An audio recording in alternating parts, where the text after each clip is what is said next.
You've seen a lot of numbers that I have not seen. Is there fraud in this election, widespread, enough to turn it over?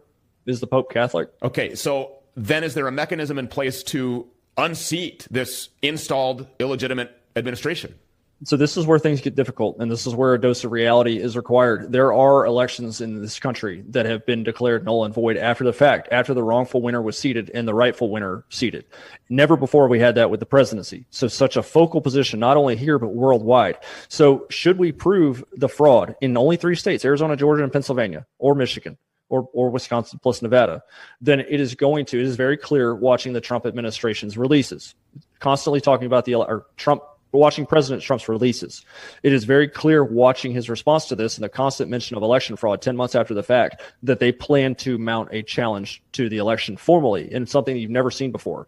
But it hinges on courts most likely being willing to do the right thing. And, the Professor Clements has talked at length about this. He's the legal mind that is really somebody who can give a great opinion.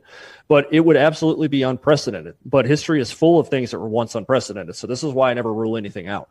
But I do caution people to understand that you're up against an entire network of corruption. The same people that threw out Texas versus Pennsylvania on so-called procedural grounds back in December, those are the same people that are going to hear any cases about the election. But we can't absolutely expose the truth of the election. Just personally, and I really appreciate your expertise in the way that you hold it together and you explain it like nobody else is capable of doing or hasn't yet on this program. But from a personal level, I mean, honestly, have you ever, Captain Keschel, ever seen, or could you have ever imagined that the corruption was as filthy, as dark, and as deep, and as global as has now been exposed?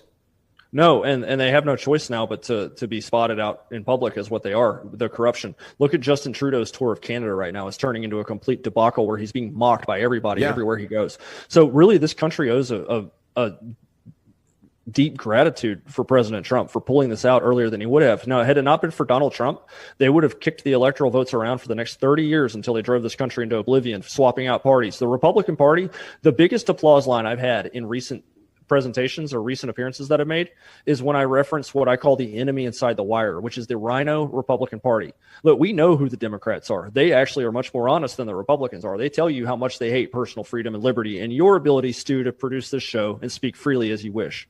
The Republican Party that claims to support your worldview and your values and your rights, and the ones that continuously stab you in the back and appear like Dan Crenshaw with these phony outrages, and then he doesn't even want to acknowledge the results of the election, those are the ones that are opposed to us truly, that absolutely must be removed from their offices. At the end